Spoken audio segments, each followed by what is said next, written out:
जय हिंद दोस्तों। तो कैसे हैं आप लोग? आशा करते हैं कि आप लोग अच्छे होंगे और यूपी बोर्ड एग्जाम 2024 के आप लोग भली बात अच्छी तरह से कर रहे होंगे। क्योंकि दोस्तों अब बहुत ही कम समय बचा है, ठीक है। इसलिए दोस्तों आप लोग अब बिल्कुल एग्जाम की तैयारी करने में जुट जाइए और अच्छी तरह से करिए, क्योंकि दोस्तों आप इस बार अच्छा नंबर लेकर आना, ठीक। इस बार अच्छा नंबर लेकर आना, इसे दोस्तों आप बिल्कुल अच्छी तरह से लग जाइए पढ़ाई में। बहुत ही कम समय बचा है, ठीक। बहुत ही कम समय बचा है, अब मात्र 10 दिन, ठीक। 10 डेज बचा है आपको। इन 10 दिनों में आपको अच्छी तरह से पढ़ लेना, तैयारी कर लेना, ठीक है। इसलिए दोस्तों हम आप लोगों की लगातार कंटिन्यू अच्छी तरह से मेहनत कर रहे हैं और अच्छे अच्छे प्रश्न लेकर आए जो यूपी बोर्ड एग्जाम में पूछे जाते हैं, बार बार पूछे जाने वाले प्रश्न लेकर आए इस वीडियो में, ठीक है। जितना भी हो सकता है दोस्तों हम उतने भी प्रश्न लेकर आए जो यूपी बोर्ड एग्जाम में बार बार पूछे गए हैं, ठीक है। कक्षा 10 दोस्तों विषय हिंदी का पद से दोस्तों जितने भी प्रश्न बन सकते थे हम वो सभी प्रश्न लेकर आए इस वीडियो में, ठीक है। इसे दोस्तों इस वीडियो को ज़्यादा से ज़्यादा देखिएगा, ठीक। आपको अच्छा नंबर प्राप्त करने का एक माध्यम है ये, ठीक है। जो बच्चे अभी तक हमारे चैनल पर नए हो, चैनल को सब्सक्राइब करना बिल्कुल मत भूलिएगा, ठीक है। पहले आप लोग हमारे चैनल को सब्सक्राइब कर लीजिएगा, फिर बेल आइकन को प्रेस करिएगा, ठीक है।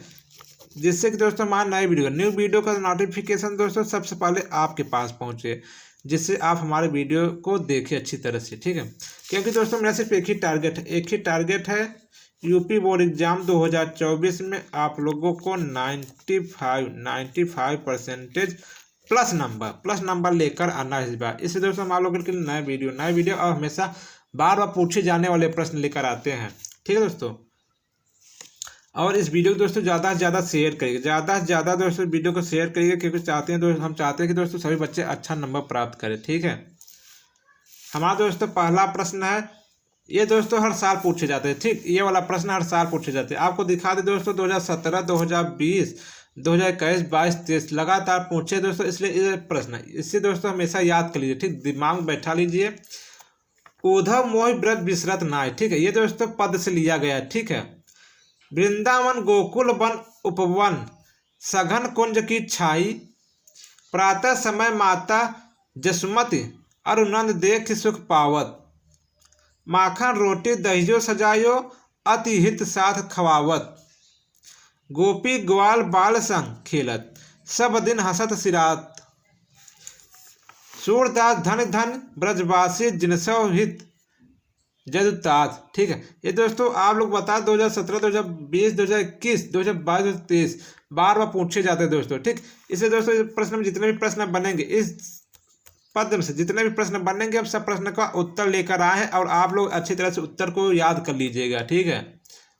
याद कर लीजिएगा, आपका 70 में 65 नंबर बिल्कुल पक्का फिक्स हो जाएगा। 70 में 65 नंबर बिल्कुल फिक्स हो जाएगा, ठीक है। आपका इतना नंबर मिल जाएगा, क्योंकि दोस्तों हिंदी में पूरा नंबर नहीं मिलता, ठीक है। इसलिए आप लोग बिल्कुल अच्छी तरह से पढ़िएगा और अच्छा नंबर लेकर आइएगा, और चैनल को सब्सक्राइब करना बिल्कुल भी मत भूलिएगा, ठीक है। फिर दोस्तों इसका पहला प्रश्न क्या है, प्रस्तुत पद्यांश की संदर्भ हिंदी में व्याख्या कीजिए तथा काव्य सौंदर्य भी स्पष्ट कीजिए। दूसरा प्रश्न है दोस्तों, श्री कृष्ण किसके ध्यान में खोकर रह गए, ठीक है। तीसरा प्रश्न है दोस्तों, वृंदावन गोकुल वन उपवन सघन कुंज की छाई का आशय स्पष्ट कीजिए। फिर दोस्तों हमारा चौथा प्रश्न है, उपर्युक्त पद में जद तात किसे कहा गया है। पांचवा प्रश्न दोस्तों, उपर्युक्त पंक्तियों में किस समय का वर्णन है, ठीक है। उत्तर लिखेंगे दोस्तों, पहले प्रश्न का उत्तर लिखेंगे, ठीक है। पहला प्रश्न क्या करें दोस्तों, प्रस्तुत पद्यांश के संदर्भ हिंदी में व्याख्या कीजिए दोस्तों, इसका प्रथम उत्तर लिखेंगे, ठीक है। उत्तर लिखेंगे दोस्तों, कैसे लिखना है संदर्भ, ठीक है। पहले हेडिंग बनाएंगे संदर्भ, ठीक है। संदर्भ में क्या लिखा जाता है बिल्कुल सब बताएंगे दोस्तों, सब बताएंगे, आप बिल्कुल घबराइएगा मत और यूपी बोर्ड एग्जाम तैयारी अच्छी तरह से करिएगा, ठीक है। इस वीडियो में दोस्तों हम आपको सभी चीज़ें बताएंगे जो आपको पेपर में लिखना है, ठीक। आंसर शीट पर लिखना है, जिससे आप लोग अच्छा नंबर प्राप्त कर सके, ठीक है दोस्तों। संदर्भ में क्या लिखा जाता है बिल्कुल आप अच्छी तरह से देखिएगा। यह पद्य श्री सूरदास द्वारा रचित सुरसागर, ठीक है, सुरसागर नामक ग्रंथ से हमारी पाठ्य पुस्तक हिंदी के काव्य खंड में संकलित पद शीर्षक से उद्धृत है, ठीक है। इस तरह से आप लोग को संदर्भ लिखना है, ठीक। आप लोग संदर्भ बिल्कुल अच्छी तरह से लिखेंगे तो आपका पूरा नंबर मिलेगा, एग्जामिनर खुश होकर पूरा नंबर देगा। अब विशेष हैंड राइटिंग पर विशेष ध्यान दीजिएगा, काट पीट बिल्कुल भी मत करिएगा, ठीक है। फिर दोस्तों संदर्भ हो गया प्रसंग। प्रसंग कैसे लिखा जाता है, प्रसंग में क्या लिखा जाता है, ठीक है, सब बताएंगे दोस्तों। आप बिल्कुल घबराइएगा मत, अच्छी तरह से वीडियो देखेंगे। वीडियो ज़्यादा से ज़्यादा अपने दोस्तों के पास शेयर करिएगा, ठीक है, ज़्यादा से ज़्यादा दोस्तों अपने दोस्तों के पास शेयर करिएगा। और वीडियो को लाइक करना मत भूलिएगा, ठीक है, वीडियो को लाइक करना बिल्कुल भी मत भूलिएगा। और चैनल पर नया है तो चैनल को अभी तुरंत सब्सक्राइब करिए, क्योंकि दोस्तों अब समय बहुत ही कम बचा है, बहुत ही कम बचा है दोस्तों, ठीक है। हम आप लोग लगातार नए वीडियो लेकर आते रहेंगे, रोज लेकर आएंगे, ठीक है। फिर दोस्तों हमारा संदर्भ हो गया, प्रसंग में क्या लिखा जाता है, ठीक, अब बताएंगे आप लोगों को, बिल्कुल ध्यान से देखिएगा। प्रसंग उत्तर, ठीक है। प्रस्तुत पद में उद्धव ने मथुरा पहुंचकर श्री कृष्ण को वहां की सारी स्थिति बताई, जिसे सुनकर श्री कृष्ण भाव विभोर हो गए। इस पर वे उद्धव से अपनी मनोदशा व्यक्त करते हैं, ठीक है। आपको प्रसंग बस इतना लिखना है, बिल्कुल आप इस तरह से याद कर लीजिए प्रसंग, आप यहीं छाप के आइएगा, आपका पूरा नंबर दिया जाएगा, ठीक है। व्याख्या, अब व्याख्या लिखना, ठीक। अगला हेडिंग क्या होगा, व्याख्या, ठीक। अब पूरे पद का व्याख्या करना है, ठीक है दोस्तों। श्री कृष्ण ने उद्धव से ब्रजवासियों की दीन दशा सुनी और उन्हीं के ध्यान में खो गए। आप बिल्कुल घबराइएगा मत, बस आप इतना याद कर लीजिए, बस यहीं जाकर छाप दीजिएगा, ठीक है। एक कहानी की तरह आप सुनिए और अच्छे से लिख कर आइएगा, ठीक है। वे उद्धव से कहते हैं कि मैं ब्रज को भूल नहीं पाता हूँ। वृंदावन और गोकुल के वन उपवन सभी मुझे याद आते रहते हैं। वहाँ के घने कुंजों की छाया को भी भूल नहीं पाता।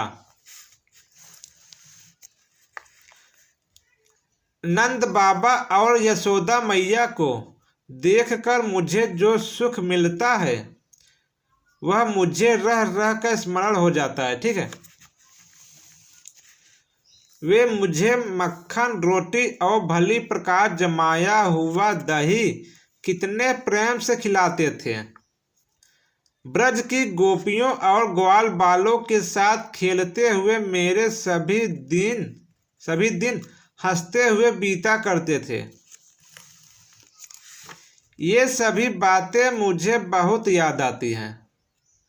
सूरदास जी ब्रजवासियों को धन्य मानते हैं और उनके भाग्य की सराहना करते हैं, क्योंकि श्री कृष्ण को उनके हित की चिंता है, ठीक है दोस्तों। इस तरह से आप लोग याद करके लिखिएगा, बिल्कुल आपको पूरा नंबर दिया जाएगा, ठीक है। अब अगला हेडिंग होगा दोस्तों काव्यगत सौंदर्य, बिल्कुल आप लोग हेडिंग बनाकर लिखेंगे, ठीक है। काव्यगत सौंदर्य पहला लिखेंगे, उसके अंतर्गत दोस्तों यद्यपि कृष्ण जी का व्यक्तित्व अलौकिक है, किंतु प्रेमवश वह भी प्रियजनों की याद में साधारण मनुष्य की भांति द्रवित हो रहे हैं। ब्रज की स्मृति उन्हें अत्यधिक प्रभावित कर रही है, ठीक है। अब दोस्तों दूसरा क्या लिखेंगे, भाषा कैसी थी, सरल सरस ब्रज। शैली क्या था दोस्तों, मुक्तक। छंद गेय पद। रस क्या था, श्रृंगार। शब्द शक्ति अभिधा और व्यंजना। गुण माधुर्य। अलंकार अनुप्रास, ठीक है। अगले प्रश्न का आंसर है दोस्तों श्री कृष्ण ब्रजवासियों के ध्यान में खो गए, ठीक है। फिर अगले प्रश्न का आंसर है, तीसरे प्रश्न का आंसर है प्रश्न में उल्लिखित पंक्ति का आशय है कि श्री कृष्ण उद्धव से कहते हैं वृंदावन और गोकुल के वन उपवन सभी मुझे याद आते हैं। वहाँ के घने कुंजों की छाया को भी मैं भूल नहीं पाता, ठीक। अगला प्रश्न, चौथा प्रश्न का आंसर है दोस्तों जदुदात श्री कृष्ण को कहा गया है, ठीक है। फिर पांचवें प्रश्न का आंसर है दोस्तों श्री कृष्ण के जीवन के आरंभ का जो समय वृंदावन और गोकुल में बीता उसी का वर्णन उपर्युक्त पंक्तियों में किया गया है। उसी समय का ध्यान करते हुए श्री कृष्ण उद्धव से अपनी मनोदशा व्यक्त कर रहे हैं। ठीक है, इस तरह से आप लोग लिख के आएंगे, आपका पूरा पूरा अच्छा नंबर मिलेगा इससे। ठीक है, आप लोग बिल्कुल घबराइएगा मत, अच्छी तरह से याद कर लीजिएगा, अच्छे से लिख के आइएगा, आपका पूरा पूरा नंबर मिलेगा। ठीक है, फिर हमारा अगला प्रश्न है दोस्तों, प्रश्न है उद्धव मन न भय 10-20, एक हुतो सो गयो श्याम संघ को अवराधे ईश, इंद्र शिथिल भई केशव बिनु जो देह बिनु शीश, आशा लाग रहत तन श्वासा जीवही कोटि बरीस, तुम तो शंखा श्याम सुंदर के सकल जोग के इस, सुर हमारे नंद नंदन बिन और नहीं जगदीश। ठीक है, ये दोस्तों आपको बता दे बार बार पूछे जाने वाले प्रश्न है। ठीक है, 2017, 2018, 2019, 2021, 2022, 2023, इसलिए दोस्तों आप लोग इससे विशेष ध्यान से पढ़िएगा, विशेष ध्यान दीजिएगा और अच्छे से याद कर लीजिएगा। ठीक है, इसका संदर्भ कैसे लिखा जाए, प्रसंग कैसे लिखा जाए, व्याख्या क्या है इसका, ठीक, बिल्कुल आप अच्छे से याद कर लीजिएगा। ठीक है दोस्तों, एक कहानी की तरह आप याद करेंगे तो आपको याद हो जाएगा और अच्छे से लिख के आएंगे, आपका पूरा पूरा नंबर मिलेगा। ठीक है, और जो बच्चे अभी तक हमारे चैनल पर नए, चैनल को अभी सब्सक्राइब करें, तुरंत सब्सक्राइब कर लीजिएगा दोस्तों, क्योंकि हम सभी इंपॉर्टेंट क्वेश्चन जितने भी हो सकते हैं हम इंपॉर्टेंट क्वेश्चन आपको देते रहेंगे। ठीक है, और आप यूपी बोर्ड एग्जाम में 95% प्लस नंबर पाएंगे। ठीक है दोस्तों, इसलिए जितना भी हो सके हमारे चैनल को सब्सक्राइब कर लीजिए और ज़्यादा से ज़्यादा इस वीडियो को शेयर करिएगा अपने सभी दोस्तों के पास और लाइक करिएगा। ठीक है दोस्तों, फिर दोस्तों इसका आंसर लिखेंगे। ठीक है, इससे बता दोस्तों आपको तो 17, 18, 19, 21, 22, 23 बार पूछे गए हैं। ठीक है, फिर इसका आंसर लिखेंगे दोस्तों। पहला प्रश्न क्या है, प्रस्तुत पद्यांश की संदर्भ हिंदी में व्याख्या कीजिए। ठीक है, इसका आंसर लिखेंगे दोस्तों, पहला संदर्भ हेडिंग बनाएंगे। ठीक है, संदर्भ लिखना है, संदर्भ क्या लिखना है दोस्तों, यह पद्य श्री सूरदास द्वारा रचित सूरसागर नामक ग्रंथ से हमारी पाठ्य पुस्तक हिंदी के काव्य खंड में संकलित पद शीर्षक से उद्धृत है। ठीक है, आप इस तरह से याद करेंगे। अब प्रसंग लिखना, प्रसंग में क्या लिखना है दोस्तों, ठीक, प्रस्तुत पद भ्रमण गीत प्रसंग का एक सरल अंश है। श्री कृष्ण के मथुरा चले जाने पर गोपियां अत्यधिक व्याकुल हैं।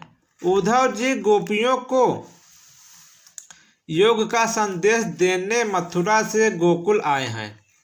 गोपियां योग की शिक्षा ग्रहण करने में अपने को असमर्थ बताती हैं और अपने मनोव्यथा को उद्धव के समक्ष व्यक्त करती हैं। ठीक है, आप लोग इसे बिल्कुल अच्छी तरह से याद कर लीजिएगा, लिख लीजिएगा, दिमाग में बैठा लीजिएगा। ठीक है, घोल कर पी लीजिएगा, बिल्कुल बोर्ड एग्जाम में ऐसे ही जाकर छाप दीजिएगा, बिल्कुल जैसे हम लिख के बताएं आप ऐसे ही छाप के आएंगे, आपको बोर्ड एग्जामिनर खुश होकर पूरा पूरा नंबर देगा। ठीक है दोस्तों, बिल्कुल। अब हेडिंग डालेंगे दोस्तों व्याख्या, व्याख्या। ठीक है, व्याख्या आप लोग जरूर याद करिएगा।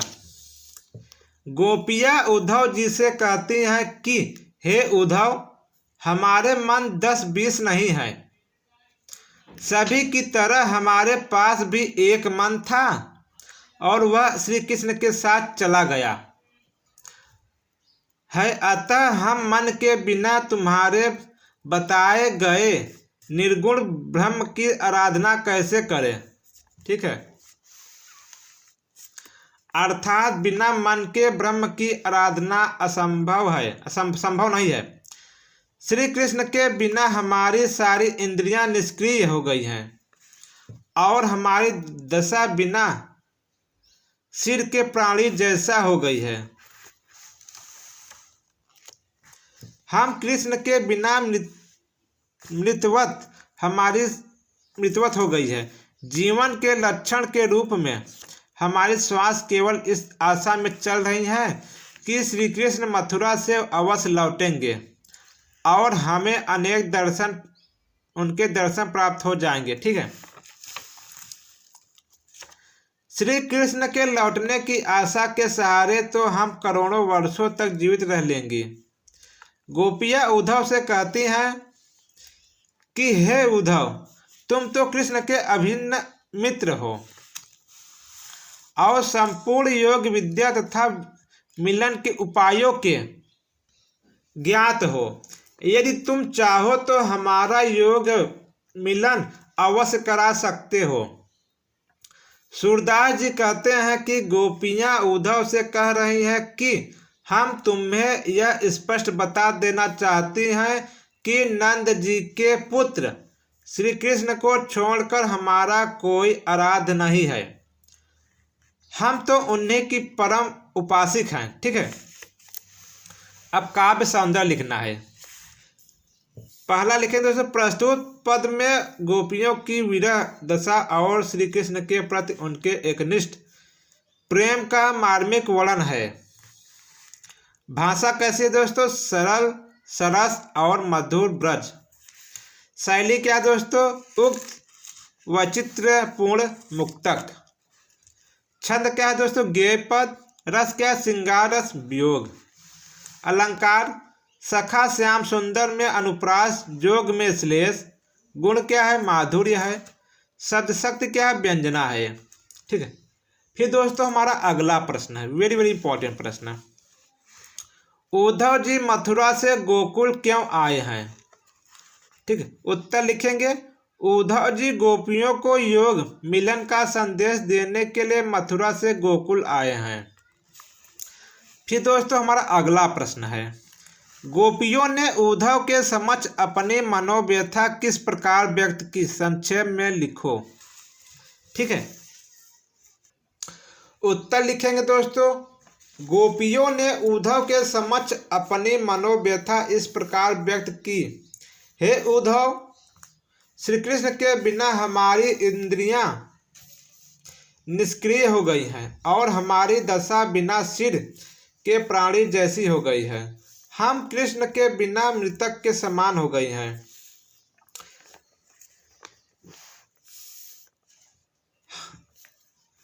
वे उद्धव से पुनः कहती हैं, तुम तो श्री कृष्ण के अभिन्न मित्र हो और संपूर्ण योग विद्या एवं मिलन के उपायों को ज्ञाता हो। तुम चाहो तो हमारा मिलन जरूर करा सकते हो। हम तुम्हें यह साफ तौर पर बता देना चाहती हूँ कि श्री कृष्ण को छोड़कर हमारा कोई आराध्य नहीं है। हम तो उन्हीं की दासी हैं। ठीक है, फिर दोस्तों हमारा अगला प्रश्न, वेरी वेरी इंपॉर्टेंट प्रश्न, श्याम 10 आशा के तत्सम रूप बताइए। उत्तर लिखेंगे, एक तरफ तद्भव शब्द लिखेंगे, एक तरफ तत्सम शब्द। ठीक, अब तद्भव शब्द श्याम 10 आशा। ठीक, तत्सम लिखेंगे श्याम 10 आशा। ठीक है, फिर दोस्तों हमारा अगला प्रश्न है, इंद्रिय शिथिल भय केशव बिनु ज्योत देहि बिनु शीश। उपयुक्त पंक्ति में प्रयुक्त अलंकार का नाम लिखिए। उपयुक्त पंक्ति में दोस्तों अलंकार कौन सा? उपमा अलंकार है। ठीक है दोस्तों, आप लोग दोस्तों वीडियो को हमारा पूरा देखें, इसके लिए बहुत बहुत धन्यवाद दोस्तों। आप लोगों को बहुत बहुत धन्यवाद। ठीक है, बहुत बहुत धन्यवाद। ठीक है, और जो बच्चे अभी तक हमारे चैनल पर नए, चैनल को अभी सब्सक्राइब कर लीजिएगा। ठीक, अभी तुरंत सब्सक्राइब करिएगा, क्योंकि अभी हम जो वीडियो आपको देंगे बहुत ही महत्वपूर्ण वीडियो होगा। ठीक है, वेरी इंपॉर्टेंट वीडियो होगा वो। ठीक है, इसलिए आप हमारे वीडियो से वंचित ना हो, इसलिए हमारे चैनल को अभी सब्सक्राइब करिएगा, बेल आइकन जरूर प्रेस करिए, जिससे हमारे नए वीडियो को नोटिफिकेशन सबसे पहले आप पास पहुँचे। क्योंकि दोस्तों मेरा सिर्फ एक ही टारगेट है। ठीक, एक ही टारगेट है, यूपी बोर्ड एग्जाम 2024 में आप लोगों को 95% प्लस नंबर दिलाना है इस बार। ठीक है दोस्तों, फिर मिलेंगे हम नेक्स्ट वीडियो के साथ दोस्तों। बस अभी के लिए इतना ही।